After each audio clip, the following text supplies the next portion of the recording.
तुम्ही बघितले दोन्हीही स्पेशियस आहेत आणि त्याचं जे आहे ही आहे बाल्कनी.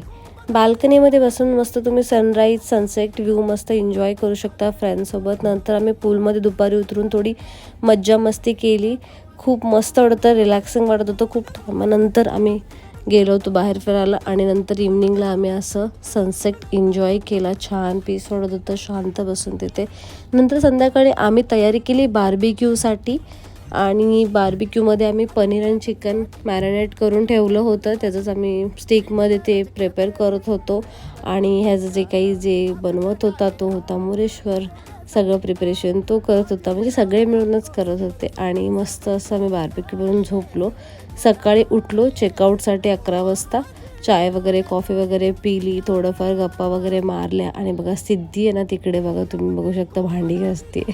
आणि नंतर आम्ही 11 वाजता निघालो घरी जायसाठी. मस्त